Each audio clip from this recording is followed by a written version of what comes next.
Da-da. Yep, there it is. Planning for your upcoming wedding should be fun. It should be all about that done, done, done. Mine but sure was. unfortunately, it can also be very stressful. From let's see, flowers to linens to tableware to cake to take the pictures, who's doing this, who's doing that. Yeah. You know what? Today's guest can help you through all of that. Sure, great. So, welcome to Celebrate Michigan, the show produced on the campus of Medina University. I'm Chris Benson. By the way, I do. Oh, you're not asking. You're not. And I'm Dennis Newbacher. With us today is Tracie Morris. She joins us to discuss wedding and party planning, and she's done a lot of it too. So she's going to be the expert to talk with us about it. It's a pleasure having Tracie Morris on Celebrate Michigan. We'll get to your website too to talk about that. You've done hundreds of weddings. Yes, I have. This is cool stuff. Yes, it's amazing. I love what I do. It's not even like a job. It's just I wake up and I love planning and helping couples and create experiences for them. Did you kind of stumble on this idea? Did something happen in your wedding or somebody else's wedding or a friend that you said, oh, wait a minute, let's time out here. We need to do something a little different. Yeah. Or I can do this better. Yeah. Right. Well, I've always been really organized and I love details, and I've loved weddings since I was a little girl, going to weddings with my parents and just getting excited about the bride and how she looks and how gorgeous and the cake. And after my own wedding, I decided, I want to open a company and be a girl boss, and here I am. So wow. How many years were you doing this? 18. Oh my gosh. Yes. Yeah. So did it just start off and it was great and you knew exactly what you were doing and, it all went well? You know what? Every year, I wish I could say that, you learn. It's a learning process. Every year you learn something new. Every wedding you learn something new. I bet you do.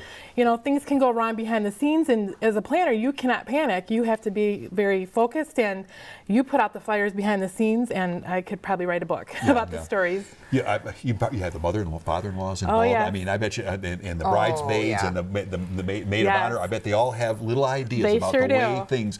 Is that what usually happens? Is you basically sit down with everybody and say, this is what you want, this is what I have ideas for. How do you do this? Right. I focus on the couple, and if they want to bring their mom or dad, if they're the banker for the wedding, then of course I'm going to have paying the they're bill. paying the money. You got it. But it's easier if I streamline it and just have like the couple, because too many opinions will start to stress the client out, and I'm taking direction from the client. So I really just listen to what their wants and needs are, figure out, by meeting with them, I can get in touch with their personality, and then I can start thinking in my head, ooh, which photographer would shoot them the best, and not literally. You're almost like the minister for the wedding. You learn a little bit about them, and you find out their personalities and match them up with vendors. Yes, that's a great idea. So let me say this: why wouldn't someone want to do this on their own? Yeah. Okay, so let's just get right to it, right? Because you did that, didn't why you? I did, and so I'm really asking to help save people. But why wouldn't someone want to do this on their own? Why would they want to work with you? Yeah, well, they can save a lot of time, money, stress, anxiety. Brides and grooms, they don't know where to start. So when they come to me and book with me, and I may not be the right match for every couple out there, and that's okay. That's why we have an initial consultation to see if we're a good match. But you charge for that initial consultation? No, it's actually complimentary. Nice. That's good. That's a good idea. And I want to make sure that they like and trust me, and then they send the check. Right. The money. But basically, I just I sit with them and figure out what their wants and needs are, and if they come to me and they may not know what to do. They're overwhelmed. And, they've been looking in books like this with checklists. And this is a light one. There's like 10-pound, I'll tell you honestly. Not Michigan. I'll tell you where really? I could have really used you. So, my wonderful husband, Al, proposed. He has a ring. And I think he thought it was like, whew, now I have some time, and it's like, of course, I was like, no, let me find this checklist. We got to have a hall, we got to pick a date, we got to get everything. Yeah. So I think you do need the checklist, don't you? And you help with that checklist. Exactly. If you don't, you're going to miss help them navigate. I call it kind of the waters of wedding planning. They're in a boat. And I'm the captain, and I kind of steer and lead them and let them know, what do you do 6 months before, a year before, 6 months, and the whole timeline of when to do, book the hall. Well, and if for some reason it doesn't happen, Tracie, very well, guess what shows up within a day or less on YouTube is the video of the wedding that went sour. Yeah, and I don't want to be associated with that. Or the in-laws fighting with one another, or the cake being thrown across. I'm thinking to myself, there must have been some bad blood there. Oh, yeah. Now, you had a problem with your cake, you said. Well, it was interesting. We had a couple things, and that's what I was going to ask you. So, so we had a cake, we had it picked out, and then all of a sudden at the last minute, it wasn't something that could happen. So, again, when you're working full time, as I was, and I was trying to plan a wedding and have a life, I imagine that people would come to you because at the last minute, that's when the stress can really happen. But you probably have a long list of people that you can recommend in that situation. Yes, I have lots of backup for the backup, and pretty much they're in my head. Like I'll know when I'm consulting with a bride and groom couple, like they'll tell me their budget and things like that, and I'm already thinking in my head who would work for them, and if then I text them, the baker or the florist, and I'll check availability right away, where they don't have to go to the website, fill out a form, wait for the photographer to get back or the cake baker. Exactly. Like I can just streamline the whole process and cut out kind of that whole waiting period and just say, they're available. Well, and it's a nice insurance policy too, because as you're a couple, I mean, you never know what's going to happen in your life and what circumstance could come up. Like you may have all this time to plan this dream wedding, and then all of a sudden circumstances change. It's nice to have someone where you can say, okay, please help us. Yeah, well, we've done it. And I think that you brought up a good point. A lot of times the husband or the partner, because weddings now things are changing. Correct. The other partner, one partner will just kind of take a hands-off approach. That's true. Are you seeing that changing? Are you more the husbands, the partners more involved, than before? Yeah, I mean, I have a lot of brides that will come in with their mom, but a lot of times it's couples nowadays because they're both paying for the wedding. They're busy working professionals, so they have the money to contribute, and the groom wants to be part of it. He might only want a small part like the music or the food and the beer, but that's okay. That's something that he can work on, and then he feels like he's given a part. This brings up another great question. Is it traditions, have they changed a little bit? Is it, we debated this, I remember at weddings, and my daughter's wedding a little bit. What do the in-laws pay for? What does the bride's family pay for? How does, we don't have a lot of time in this segment, but how does that happen now? Has it changed? Does that kind of change? It has changed Usually a little the alcohol comes from the groom side, right? You got it. Is that still the case? Yeah. Well, they also used to bring like a chicken, but I mean, you know what I mean? Like it's a dowry, but I mean, we've moved on from there, Well, you're also doing a lot of different cultures' weddings, which must be I do a lot of cultures. We saw an Indian wedding. I've done an Indian wedding. That was really something. They're beautiful. Those are large. The outfits are beautiful. Yeah, they change into a sari. There's 3 different outfit changes, makeup changes usually. Yeah, there's a lot of tradition there too, isn't there? There really is. Yeah. I like the culture weddings. Well, I know we have a lot to talk about. Yeah. We also have to take a break. Okay. And so when we get back, I know we're going to talk about all these things. We want to talk about the wedding and the excitement of it and some variations of it. Maybe we'll want to hear. Well, I don't know if we want to talk about the cost. No one wants to talk about the cost. That's a consideration, though, right? But there's a lot of other things, and maybe some of the stories you can tell us that have happened behind the scenes. Stay tuned. We'll be back. I do. Very good.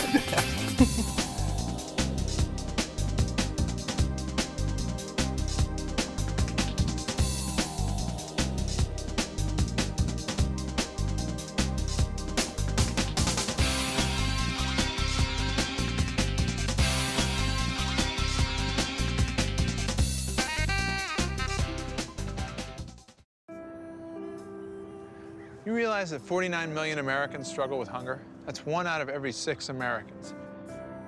These people are around us every day. They're our friends, they're our coworkers, their kids go to school with our kids.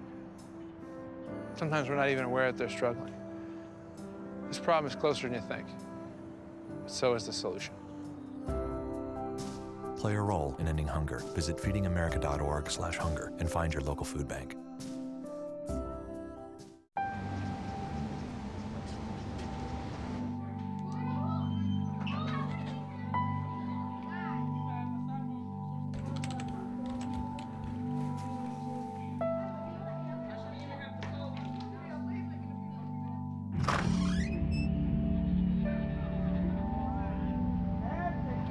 When life's this hard, it's no wonder 7,000 students drop out every school day. Visit boostup.org and help kids in your community stay in school.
doing Well, nails. Mine so, was with my wife Carol. You know, I didn't love it. during the break we were talking about some of the stories, and there are lots of stories. There are, and I noticed weddings on and the funerals, sign, lots of stories, unfortunately. You know, we talk about mishaps. So again, I'm Chris Benson. I'm of Dennis course, Newbacher, and this is Tracie Morris, who's with us to talk about wedding planning, party planning. She's done it for 18 years, almost 20 years. She doesn't look 18, but she's done a lot. And you're saying in the break, you wanted to talk about a little bit about what fires you put out behind the scenes, because Chris needed to have some put out. Yeah. We had a couple, I guess, along the way. Wish I had known you. Right, likewise, yeah. So what are some of the things that can go wrong? Oh boy, so we have a service that's called Wedding Day Management, formerly known as Day of Coordination, where the brides and the grooms, couples, will plan their own wedding themselves.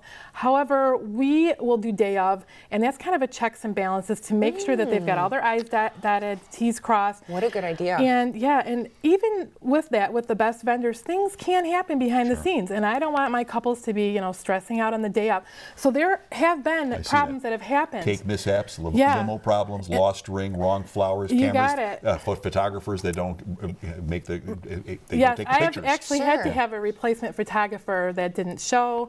Linens almost didn't show. I've had wrong colors, so I've had to call the vendor. I'm on my phone. Get over here now. So lots of things, and the bride doesn't know about it. Too. Happiness with the flowers, that the flowers don't arrive on time, things like that. Yeah, because you need those for the photos. You need boutonnieres, corsages. So I'm kind of like the focal point, or behind the scenes, the main person that's tracking all the vendors and the setup, and to make sure everything's going as planned. And if it doesn't, I'm on the case. I've got their phone numbers. Do you have a tablet and you're constantly following? I have an iPad and you're constantly following in things. my timeline. Exactly. Well, I just am thinking, going back to my own, the only experience I have with it is my own, but thinking like I could have really used someone that day, because as you're managing, like, it's a lot of emotions, and you have family that haven't seen each other, and now they have to hang out together all day. You can actually just focus it on your spouse, and then you're kind of like making sure you're calm. Exactly. Oh, where were you all those years ago? I was here 18 years ago. I wish I had. I know. I should have enlisted that. Well, that movie Father of the Bride. There's so many movies. The early one with Spencer Tracy, but the second one, and they had the party planners in there. They were a real cad. Those two guys were great. That was funny. They really, you watched what they were doing. I mean, there was a lot involved, and of course it was an expensive wedding. So you see the variety from the real basic small wedding to the intimate large weddings, things like that. What are we talking about cost-wise here? What can people expect to pay now for a wedding?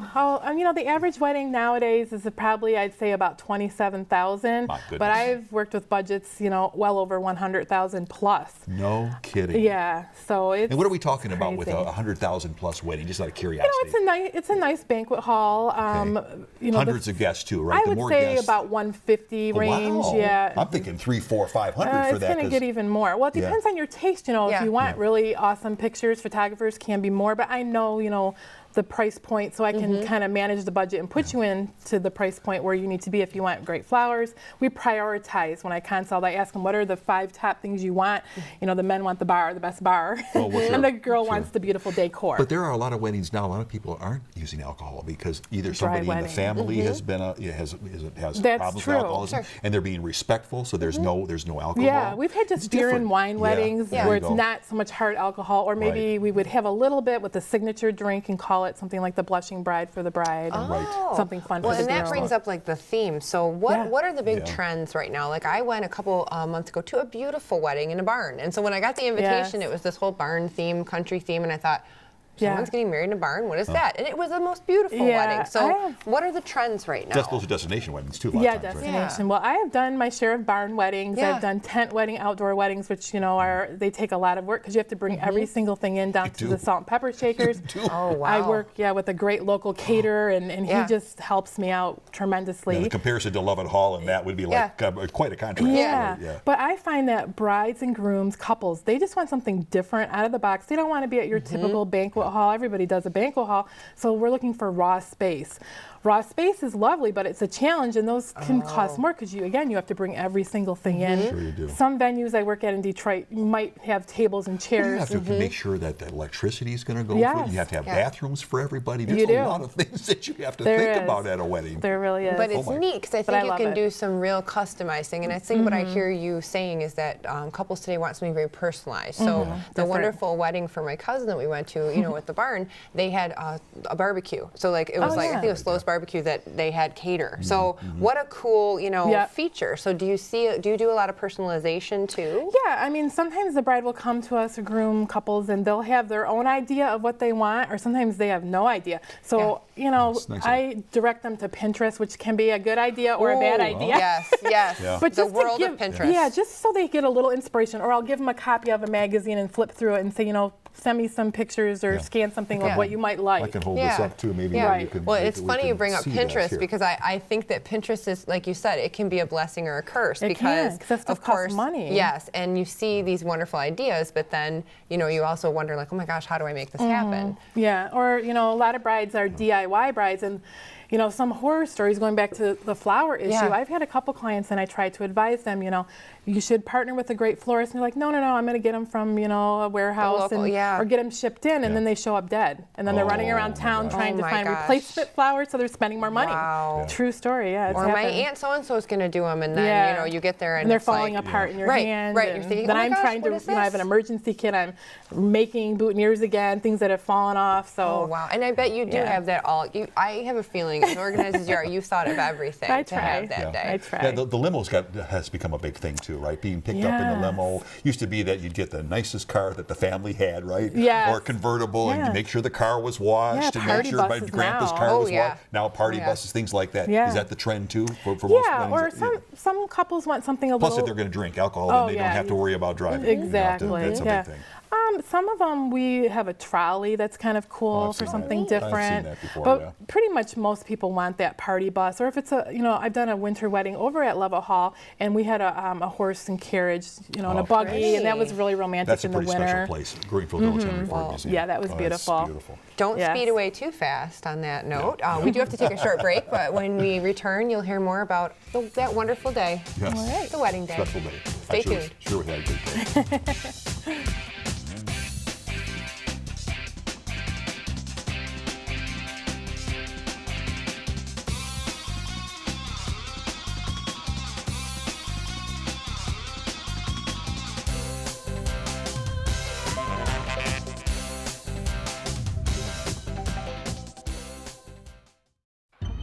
I present to you Algebra 2, Foreign Languages, and finally, Biology. Who among you will step up to their challenge? Me. Yeah, I'll do it. Me too. Sign me up. Take on the tough classes now. You need them to prepare for college. Sounds like you could use some Van Gogurt. It's fortified with arts-rich nutrients to improve your math and reading skills. Catch. Van Gogurt. Thanks. So what's the deal with your ear? Always with the ear, huh? Feed your kids the arts. For 10 simple ways to learn how, visit AmericansForTheArts.org. Yes, ready, ready.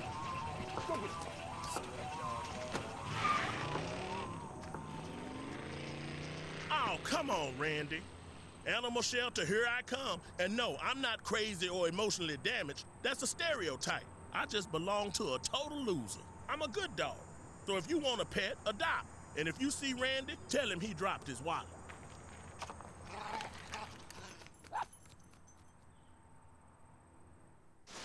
So, are you going out tonight? I can't. My parents say I have to be home right after work. That's so gay. Totally gay. Ugh, that is so Emma and Julia. Why are you saying that's so Emma and Julia? Well, you know, when something is dumb or stupid, you say that's so Emma and Julia. Who says that? Everyone. Imagine if who you are were used as an insult. When you say that's so gay, do you realize what you say? Knock it off.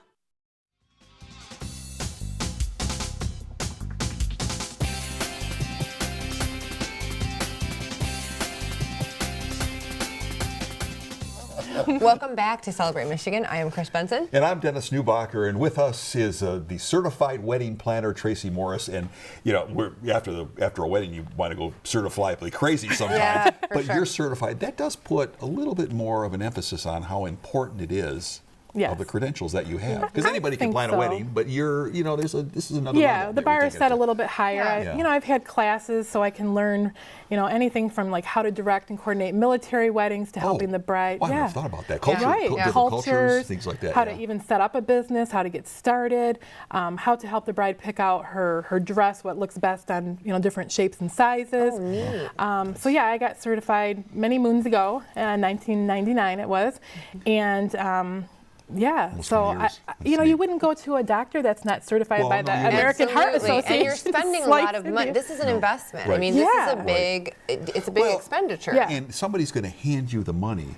They want to make sure they're going to get a return on their investment. Right. They do. It is an nowadays, investment. especially, it's a big thing, right? A You lot of got people it. take the money and run. Right. You've known stories that's happened. Oh, yes. And how do you stay fresh on like what to offer? I mean, because again, you probably it might be helpful to have like a minor in psychology. Actually, you know what I mean? Because you've got to read the person and think like, okay, is this going to work for them, or am I going to propose this to them? Haha. Yes. And then we get there and they hate it. You know what I mean? So so how does that work? That's a good point, because I do have to. I feel like you're right. I have a degree in psychology, but I don't. It's marketing and business. Right. But I meet with so many different personalities, and right away I kind of know if I'm going to click with them or not. Yeah. And a lot of times it's the in-laws that are overbearing, and the bride and groom are like, no, we just want this. And but again, they're paying. Sure. So it can be difficult with personalities. What are some of the really crummy stories? And we don't want to be personal and saying people's names and so no, on. But tell us. What are some of the sour moments that can happen that really have stood out for you? That you wish that would not have happened, that maybe you made a mistake or they made a mistake or somebody else let you down? Well, of course, she's never made a mistake. Just kidding. Well, we learn from every wedding. Sure. Just vendors, I wish my clients sometimes they don't take my advice. It's because they've hired a certain vendor before they book with me. Oh. And I'm honest. I'm a straight shooter with my clients, and I'll say, look, and I would never want to badmouth anybody, but I hear things in the industry and I'm like, this could be an issue. And sometimes I've been able to prevent it and kind of talk them out of it. I don't want them to lose their deposit. And other days they're like, oh no, it'll just be fine, and then something could go wrong.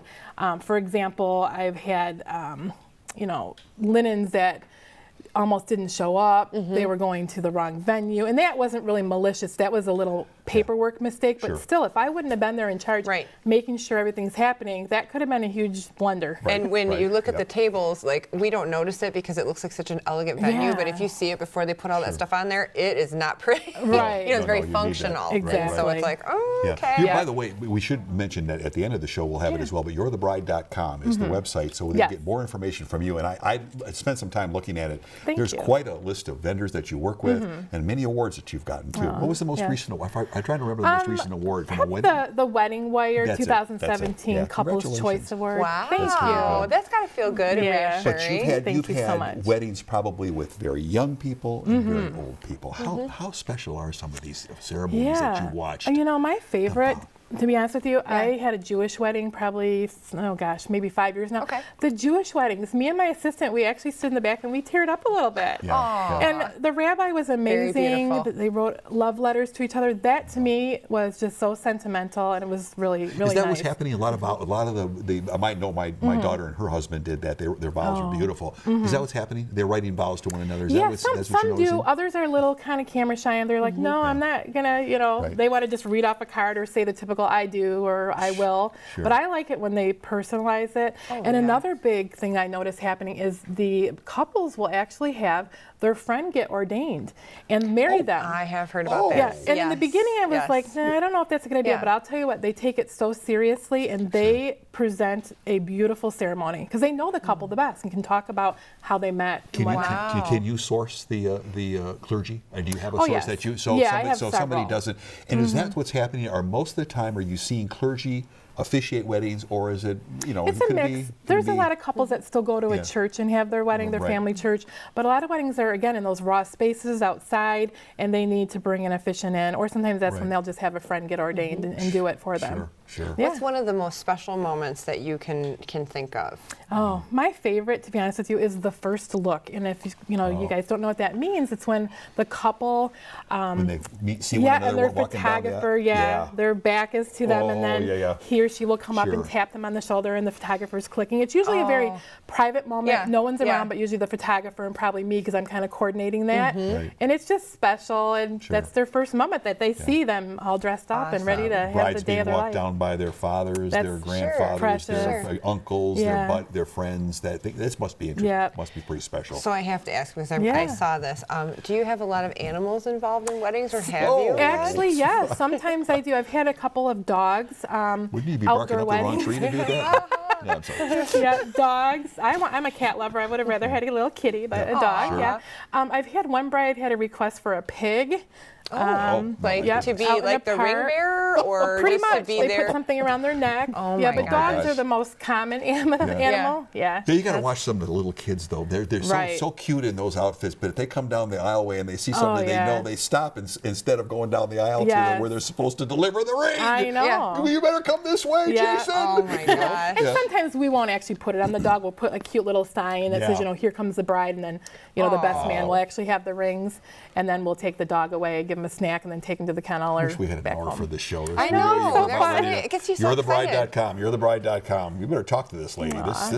Seriously, Tracie, this is very good. My pleasure. And in the last few seconds we have, what advice do you have for anyone who's watching today who's like, what should I do first? What did I miss? What did I forget? Well, the first thing is to call me. I would love to meet them and have a consult. Like I said, it's a complimentary consultation, and I can just kind of get to know your personality, your needs, and if you choose to book with me, I'd love to work with you, and then I'll point you in the right direction and kind of, be with you every step of the way.